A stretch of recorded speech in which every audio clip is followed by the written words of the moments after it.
warahmatullahi wabarakatuh. Balik lagi di channel YouTube saya, Bidan Marta Apriyanti.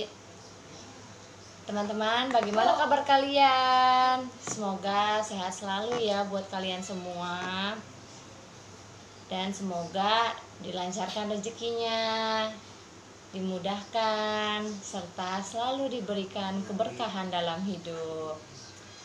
Hari ini saya mau membahas tentang tema-tema kebidanan yang ditanyakan oleh teman-teman di kolom komentar.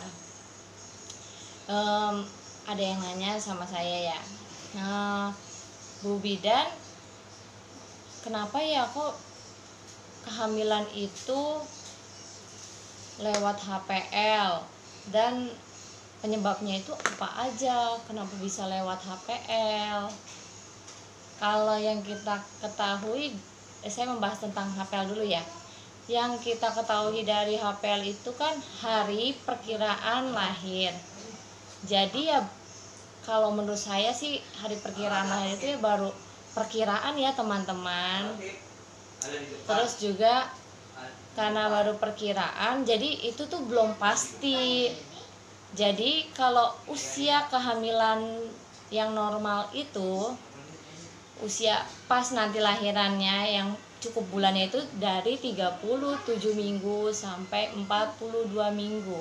Itu normalnya. Jadi kalau HPL itu kan biasanya dari USG 40 minggu itu udah mentok. Berarti itu ya kalau 42 minggu ya emang udah tua banget sebenarnya. Diusahain ya sebelum 40 minggu kita udah lahiran gitu kan. Penyebab dari kehamilan dan persalinan itu bisa lewat HPL itu kenapa? Penyebabnya pertama, primigravida atau disebut juga anak pertama. Itu anak pertama mayoritasnya sih kebanyakan rata-rata lewat HPL ya teman-teman. Terus yang kedua, lupa usia kehamilannya.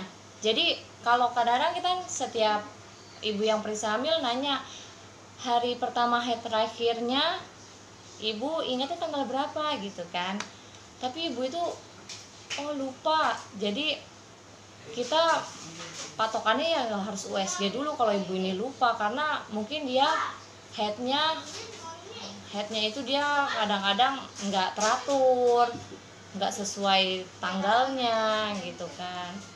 Terus karena obesitas juga bisa tuh lewat HPL. Ibu yang terlalu gemuk juga bisa pas lahirannya biasa lewat HPL ya teman-teman. Terus juga cara-caranya ini gimana nih biarin bisa ibu hamil tuh dan mau bersalin gak lewat HPL tuh gimana caranya? Dan cara-cara ini diusahakan ibu yang hamil di atas 37 minggu. Kalau sebelum 37 minggu tidak usah melakukan cara-cara seperti yang saya sebutkan ini. Pertama, caranya kita bisa nih induksi alami. Gimana cara induksi alami itu?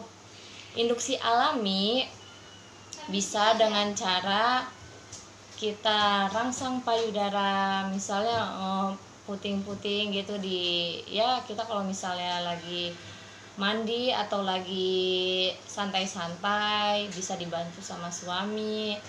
Tapi kalau misalnya udah ngerasa misalnya udah mulai rada ada kenceng-kenceng, udah berhenti sejenak.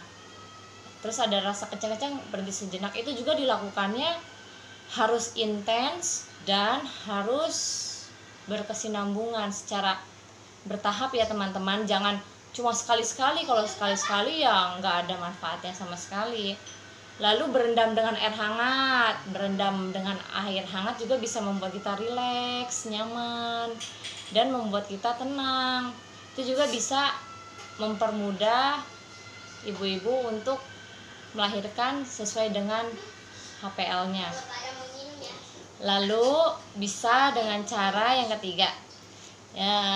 Yang ketiga itu bisa kalau misalnya kita ini nyampur ya, jadi nggak usah pakai pengaman lah, langsung aja di dalam, karena itu tuh sperma itu bisa membuat kontraksi karena mengandung hormon oksitosin. Jadi bisa memacu kontraksi, tapi yang aman, bisa ibunya posisi di atas gitu, dan ya pelan-pelan, nggak usah terlalu ini ya. Lalu ada lagi nih caranya, kita bisa yang kedua bisa rileks, caranya dengan relaksasi, harus tetap tenang, tetap jaga kondisi ya, jangan cemas lah intinya gitu.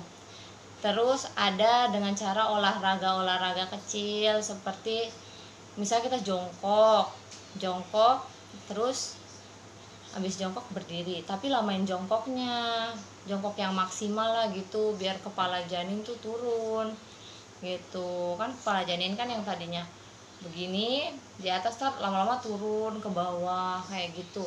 Jadi kita harus banyakin jongkok, biarin pas lah nanti pas waktu HPL-nya gitu loh teman-teman.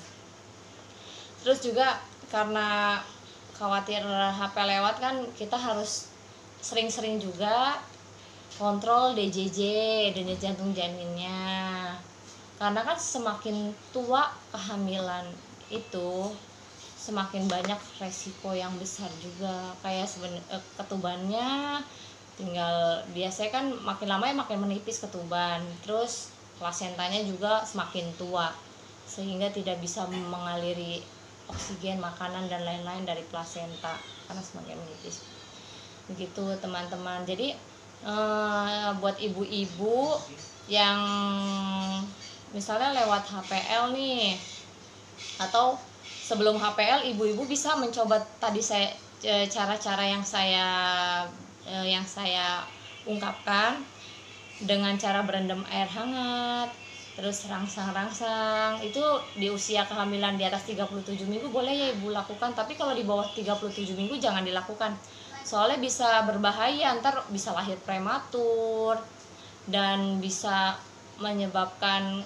kelahiran kurang bulan kayak gitu, dan persalinannya juga belum waktunya udah lahir.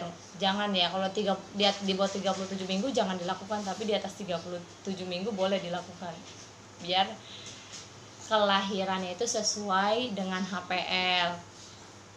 Dan jika ibu-ibu punya pengalaman dan punya cerita-cerita yang bisa diungkapkan atau pengen ngobrol-ngobrol sama saya, bisa ya di kolom komentar. Insya Allah saya akan jawab. Jika misalnya komentarnya banyak tentang salah satu permintaan ibu-ibu atau siapapun yang ada di channel YouTube, insya Allah ntar saya akan jawab dengan saya membuatkan video-video baru. Dan jangan lupa buat ibu-ibu, bapak-bapak dan semuanya, tetap like, subscribe, dan share sebanyak-banyaknya channel YouTube saya biar yang lain pada tahu. Oke, makasih. Assalamualaikum warahmatullahi wabarakatuh. Dadah.